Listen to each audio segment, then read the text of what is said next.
Hello, my name is Malcolm DeSoto. Here's my clicker and Runaway Kite. And I'm going to just jump right in because I've got a lot of ground to cover in a short period of time. So what I do, I'm a multimedia production company, and I specialize in HD commercials, animation, motion graphics, and in general, making you look awesome. My favorite thing to hear is, wow, that commercial didn't look local. Who produced this, you know? So let's look at my track record. I've been doing this professionally for 5 years, but I founded Runaway Kite in 2010. And I have an existing clientele of over 100 businesses, but I service around 30 businesses a year. So you see, that number doesn't quite line up, and the reason for that is that I am a sole individual. I do 100% of the production, I handle 100% of the business, and so as a sole individual, I can only do so much. Even though I have 100 clients, I can only service around 30 a year. If we look at the components that it takes to create a commercial, we've got the client meetings, the pre-production, the production, the post-production, and the final output and job delivery.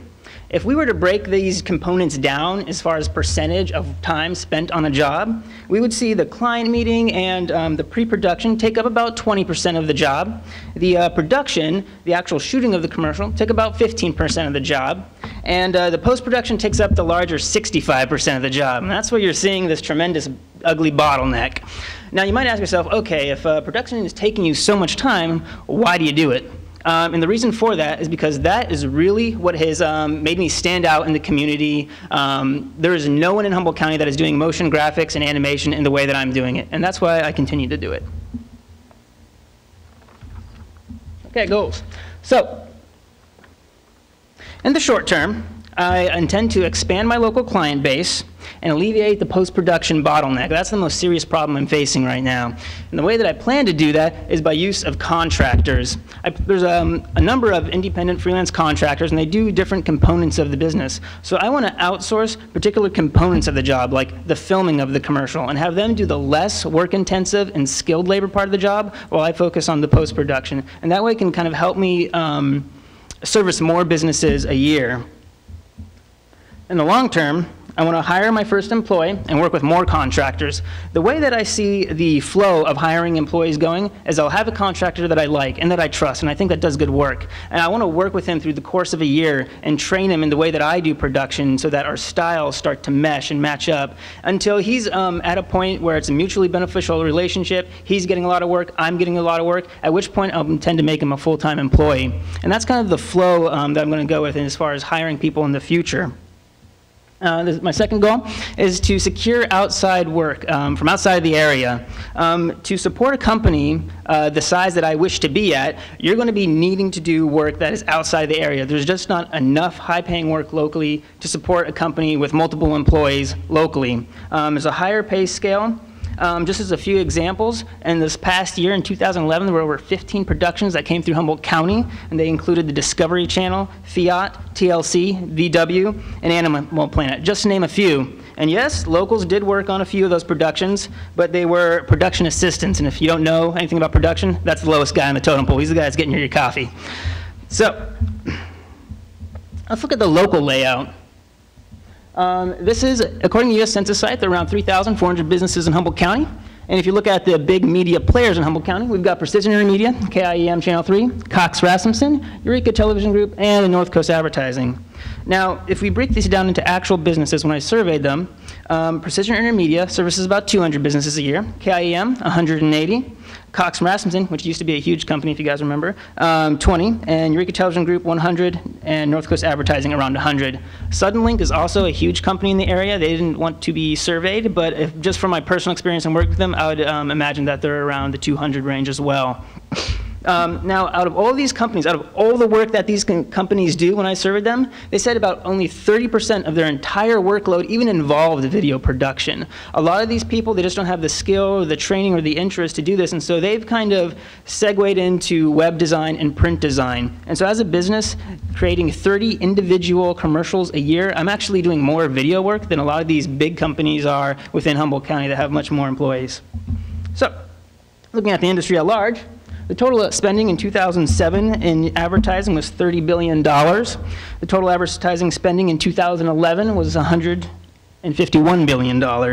In 2011, $70 billion was spent alone in online advertising. Obviously, it's over twice the amount of the total spending. So I won't say it's a recession-proof industry, but it's pretty darn consistent. If you're a business and you don't advertise in a recession, then it's going to be really hard for you to come back when the economy starts bouncing back, because you're just going to fall out of sight and mind of your clients.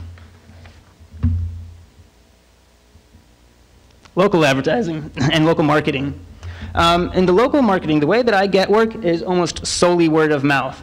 A client, I'll do a commercial for a client, and they'll be really happy with it, and what do? They show it to their mom and their dad, their cousins, their family, their colleagues. They show it to everyone because they really love it. And then so competitors or people that have similar businesses want to know who produced their commercial. And so I get a lot of work through word of mouth. Additionally, I have a fantastic relationship with all of the TV production companies in Humboldt. They know me, they trust me, they know that I treat my employees with a lot of care, not employees, I'm sorry, my clients with a lot of care. And so they refer a client to me, I give them great production, I hand them back a really happy client, and they have a beautiful spot to put on there. So they get a happy client, and their station looks good because they have this high-end advertising on the air. Now, marketing towards larger companies that I want to collaborate with involves online networking, conferences, and in-person meeting. Now, as far as the online networking goes, there's a lot of sites, but the two big ones are CreativeCow.com and Motionographer.com. And you can kind of think of these as the Craigslist of the production world. Thousands of people list jobs and skills, and personally, I've had about 3 jobs come through those sites in my little limited time on that site. So it's a very powerful tool. As far as conferences, there's competitions like F5, Cut and Paste, where designers compete against each other, and the winners get contracts with the sponsors of those competitions like Nike and Converse. And there's also NAB, which you guys are probably the most familiar with. It's the National Association of Broadcasters, where they premiere the top leading technology. So you can go there and get an idea of what the trends are going to be that year, what's the new technology coming out, and stay competitive. So, getting work, I always create detailed storyboards for my commercials, and this serves 2 purposes. The client knows exactly what they're getting up front. Every shot is storyboarded, they know exactly what they're getting, there's no surprises, and it also protects me as a producer, because I'm like, hey, we approved the storyboard, this is exactly what you're getting. Now, my medium is a very visual medium, and words don't necessarily work the best to describe, a concept, a creative idea, and so often what I do is spec work. I'm going to show you some real-life spec work from a real-life client. It's Robert Goodman Winery. And Robert is an avid art lover. He has a lot of art hanging in his wine tasting room, and he's like, I really want to find a way to integrate this into my advertising because it's something I'm passionate about. I was like, all right, I've got this really good idea. We're going to integrate all this watercolors, and it's going to look amazing. He's like, okay, that's good. I can't picture it. Can you show me something? I said, absolutely.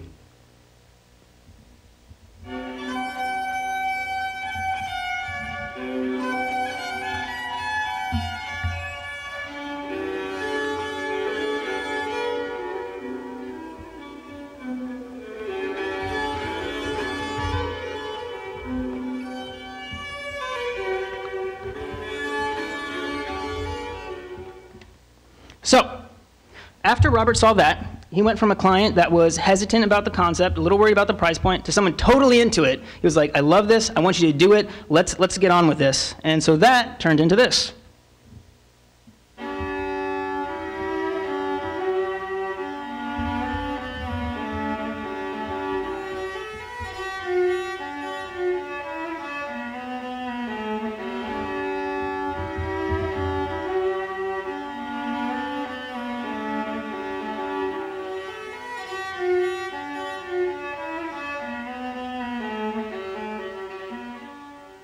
The Robert Goodman Winery, the Good Taste Tasting Room.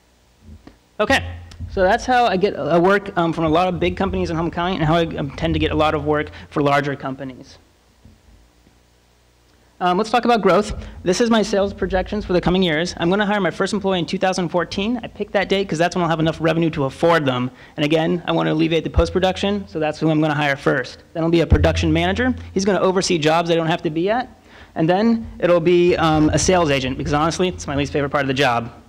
And then an art director, which is basically what I do now. And you guys are going to have a lot of questions about how this money is going to be spent. And I'm going to answer that in a second when our time runs out. Thank you.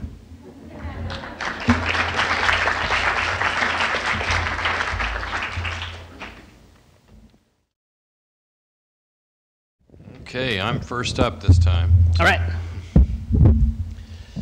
So your business plan focuses on TV commercials and potential print. Very little discussion of the internet. And so talk to us a little bit about how you see your company working or providing services that utilize the internet. Sure. Basically, a lot of my clients, they'll produce an ad for television, but then they'll also want to post it on their website, and that's something I do. I can code it for the web and get it ready for the web and send it over to the web guy, and he encodes it. What I do not do is website authoring. It's a totally different discipline, and it's something that I'm not going to branch out into. I'm kind of niched in video production and television production, and that's something I want to continue to specialize in because there are a lot of people locally that do web design, and so that's not something I'm actually looking at branching out into. And basically my extent in the web revolves around getting your commercial on TV to be on your website so that there's, you know, consistency in your advertising. People can see it on television, go to your website and see it online. Have you actually met with the Humboldt County Film Commissioner to explore value-added markets from outside the area? Yes, I know Cassandra Hesselstein very well. Yeah, I've worked with her a lot. And as far you're talking about specifically about what you can make outside of the county? Is that what you're asking? Both, actually. So what you can make outside the area and then other folks that are coming into the area. Okay, sure, yeah. Those jobs that I presented to you are jobs that I got specifically from talking with Cassandra. So that's where I got that information because she is obviously the person that's handling all the people that are coming through here. And like I said, all the people that are hired are in PA positions, and I want to change that. And that involves, you know, getting your work out there and creating a relationship with those companies and saying, hey, I'm here, you know, this is my work, you know, you don't have to pay, you know, thousands of dollars to ship a DP over here when I'm sorry, a director of photography over here when I can do that work. As far as the pay scale that I mentioned, I have friends that work in Reading and Seattle and LA, and in the process of researching this, I asked them to send me their balance sheets, and it was a lot of money. It just kind of confirmed what I had believed just from hearing what people make in the industry at large. And so from looking at those balance sheets, it averaged 5 to 10 times about as far as what you can make locally. Let me just follow it up for a minute. Do Sure. you really mean balance sheet, or do you mean their P&L? The balance sheet. Well, I guess it's like a production budget sheet. Yeah, not necessarily a balance sheet. Yeah, it's how much they're spending on cameras and talent and food and everything like that. Yeah. Malcolm, there's a lot of the TV stations around here will give the production away for free. That's true. How do you compete with that, and how do you deal with people who don't put any value on the production of commercials?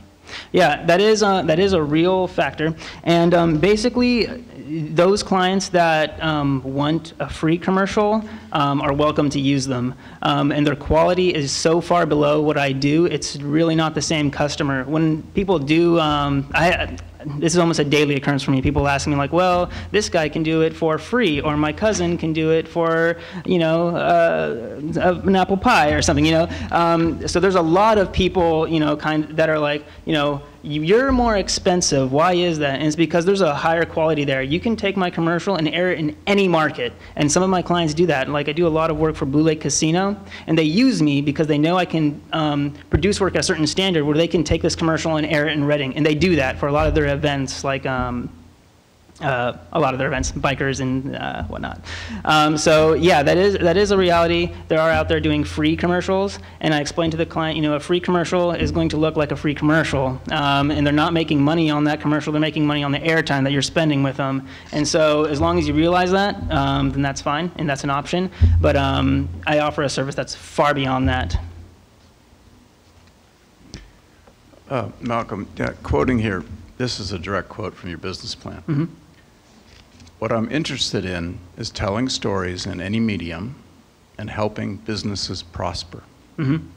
And that's all altruistic. It makes me feel good and warm. Good. The question is, aren't you really interested in selling your services at a fair value, but so that you can prosper?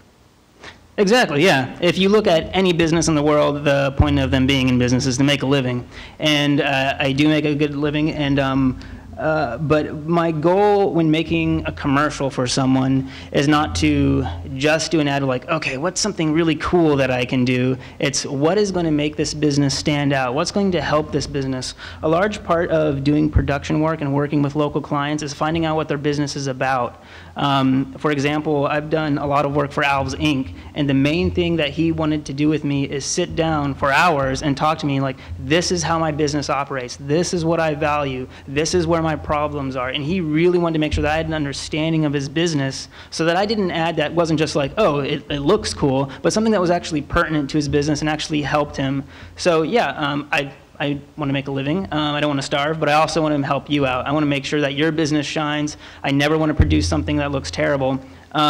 And on that, I also have a large range as far as what do I charge. And I do a lot of work for startup businesses that haven't advertised ever at all. And even my cheaper end commercial is going to look far superior to a free commercial that they get from Channel 3 or a lot of the producers in the area. And that's because, and I do that at a cheaper rate because I want to see them grow. I want to see them prosper. I know if I do a good job now, they'll come and use me later. Hi there. Hi. It seems that your business is targeted to more of the larger clients in the local area. Mm-hmm. And how long can you survive and grow off the local clients? And I think you just mentioned in your presentation you want to expand outside the area. Mm-hmm. And realistically, can you do that? Do you need to visit on site on the outside the area? Mm-hmm. And what about competing with the outside area marketplaces? Okay, sure. So I'll just, the first part of your question, surviving locally on local work. I'm aware of that, and I'm aware that eventually you'll reach a tipping point where you're servicing all the businesses locally, and they're only going to pay you so much. And that's really why I am aware of doing outside of work. I know I'm going to need to do that to survive and stay profitable. If I want to have employees, that is definitely going to be a reality that I need to do. And I've done work outside of the area. Now, I think you were also asking, do I need to go down there, or do I have to go to these locations and shoot and film and that kind of thing? Yeah. For certain jobs, yes, I do. For example, I just did an ad for Renner Petroleum, and they had me go down to San Francisco because they wanted the Golden Gate Bridge in there, and I just built that into the cost of the project, and it worked out great. For a lot of the projects, you notice that I do a lot of motion graphics and animation. For that, you don't have to go anywhere and film. They can email me some photos, and I can manipulate those and do some really cool animation, and we can basically network online. Another good example is that I just finished editing a feature film called The Wine of Summer. And basically I edited that film, but then to have it colored, which is an entirely different discipline, they had that done in San Francisco. And so I edited it up here, and they were doing the coloring down there, and we set up a server, and we just exchanged files on a daily basis. And they said, hey, Malcolm, we need this animation, or you need to change this in the credits. I change it, email it back to them. And basically, so we did all of the work. I did it from my home, and they did it from their studio, and the project got done, and it worked out perfectly. And I never had to even step foot in their studio. Thank you. Yeah. Malcolm, you talked about how you're going to acquire employees slowly over time, and how you're migrating from contractors to employees. However, there's very specific rules and penalties if you treat a contractor like an employee. Right. Can you talk about how, with your current process, you're sure to not treat the contractor as an employee? Yeah. Basically, I'm contacting contractors and asking them what their hourly wage would be for X project, for this video work or something, and then they tell me what it is, and they bill me an invoice, and then I pay it. This is something that's new for me because I've recently reached this threshold where I'm having to use outside work, and so I can't tell you the exact legality of where that line is, but it's something that I'm definitely going to look into. I don't want to pay fines. I want to be very careful about that. I noticed your expense line for attorneys was relatively low. I suggest you beef that up a little bit. That may be something I definitely increase in the future. Yeah. Could I have a little follow-up there? Would you flash back to your growth screen? Yeah. And the little graphic of the employees? Because it seemed like each employee was going to consume every bit of your growth there for those last couple. Oh my gosh. Whoa. That's help. So,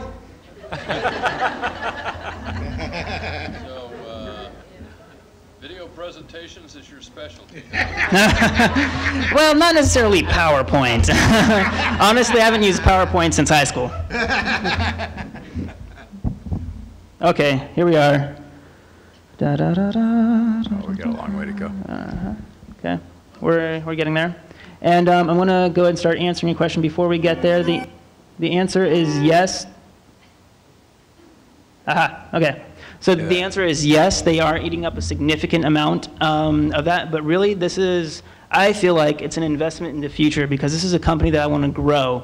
And so, yeah, initially they're going to be eating up a large chunk because I want to pay them well, because I feel like treating employees well and paying them fairly, and especially since it's something that I've experienced firsthand where I'm doing work and being underpaid for it, I don't want other people to have to experience that. And so I want to pay them well. I want to have them have an incentive to do good work and be loyal. So yeah, initially they will be taking up a chunk of it, but that's an investment I'm willing to make in them because I know they're going to stay with me and I know we're going to grow as a company. Looking at that same chart and following the similar lines that Bruce was asking about, you bring your first employee in. I'm not sure if it's after you've achieved 130,000 in revenues or the year that you achieve 130,000 in revenues. After.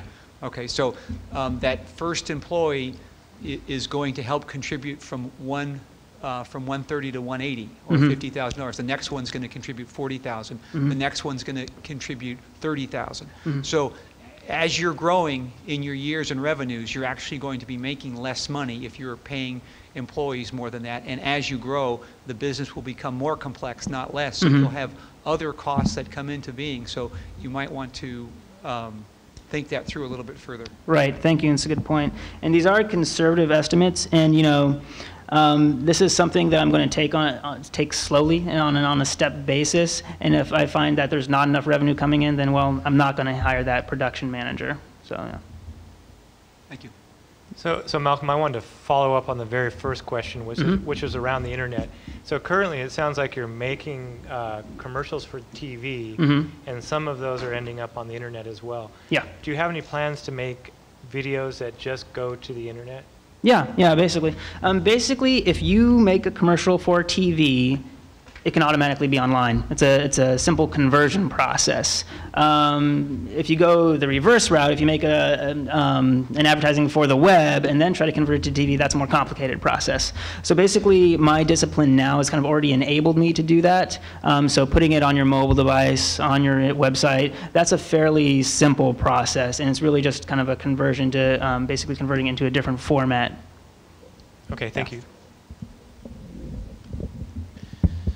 Jumping to the bottom of the list here, what have you learned from the economic fuel experience that will help you in running your business in the future? Yeah, well, prior to this, I didn't have a lot of formal business training. Basically, you know, my dad works in a business, and he would always tell me, you know, how he deals with issues. But formally, just the writing of the business plan, the way you structure things, I worked with the SBDC extensively throughout this process, and it was hugely revealing. I've been taking some of their financial classes, and financial realism, tracking what you're making, tracking what you're actually spending on a job, has been very revealing. And so, you know, it's painful to look at, but it's obviously very helpful. And so, once you've been open to that information, it's not like you can ignore it and pretend it doesn't exist. It just makes you more aware and have to focus and be more responsible and really track your expenses and be harder on your budget lines and really just do business better in a more sustainable fashion. You had started talking about towards the end in terms of what you're using the $25,000 for when you ran out of time. So could you elaborate on that a little bit? Let's go to that. And then I did have one question in regards to in your business plan, you had mentioned that initially you're going to purchase 2 workstations, and one would be for an additional employee, but based on that graph we were just looking at, that wouldn't be till 2015. So I was just a little confused on that. Yeah. Okay. So let's look at the things that we're purchasing here. One is the computer and the software necessary to produce the work that I do currently. Lighting kit and a camera. So the computer, the reason I want to get a new computer is obviously another workstation producing work is highly beneficial as far as the post-production bottleneck goes. I can have a contractor there, we can do work twice as fast. Now, if the contractor isn't working on that, I can still use that computer. For example, I don't know if you guys know what rendering is, but it's basically the process of taking all of your files, all your computer information, and condensing it into a file that is viewable for television. And so I can finish a project, finish all the graphics work to it, toss it over to this editing station, have that rendering out, and then start working on another project immediately. So even when I don't have a contractor working on that computer, it's still definitely going to be utilized as kind of a work computer and a rendering station, and so it'll definitely be utilized. The software, it's kind of self-explanatory. It's a standard Adobe suite and some other peripheral programs that I use to produce the work that I do. The lighting kit, I have a lighting kit that handles a lot of the local work, but especially from working on this international movie, The Wine of Summer, and seeing the lighting setups that they have, and seeing larger sets, having lighting that can handle a larger set is very important. If you don't, then you're going to spend a lot more time, again, in post-production fixing those shots, which is not something that's going to work for me. The camera is expensive, but it's one of the more expensive things, but it's also one of the more valuable investments.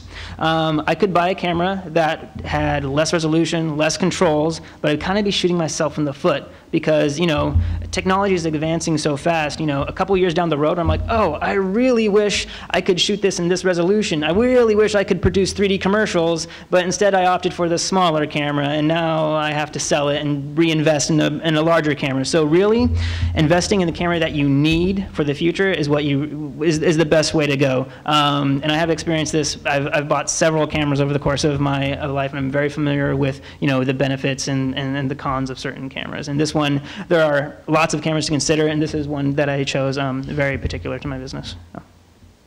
Does that answer all your questions? Okay, thank you. Malcolm, you already have Renner Petroleum and Blue Lake Casino as clients. How much room is there left to grow locally? Well, there are a couple big fish that I have my eye on that I do want to get. But there are also a lot of just new businesses coming in. And there's a lot of people, Humboldt County has this idea that you don't have to do repeat advertising, that you can do one ad and show it for 10 years. And I'm trying to convince people otherwise and that's slowly catching on. So a lot of my existing clientele is starting to become repeat customers as they see their competitors starting to become repeat customers. And there's always new businesses that are flourishing. You can just, browse through the fictitious business statements and see the new businesses coming up, and I'll come and pay them a visit and be like, hi, this is what I do, this is my work, I would love to give you a deal since you're a new business. And so, but there is, again, a reality that eventually I'm going to be doing a lot of the work in Humboldt County, and there's not going to be a lot left over, and again, that's where I'm going to be looking to branch outside of the area.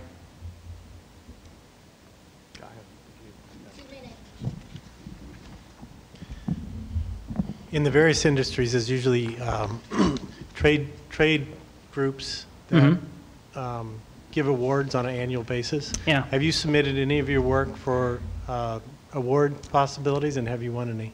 The most prestigious would be a Chloe. It costs a lot of money to enter, and there's a lot of competition, and so I haven't entered that one. And really, as far as other competitions, really I've focused more on producing really good work than winning awards. And so, but I do understand why that's valuable, saying that, look, these shiny things on my shelf mean that I'm good.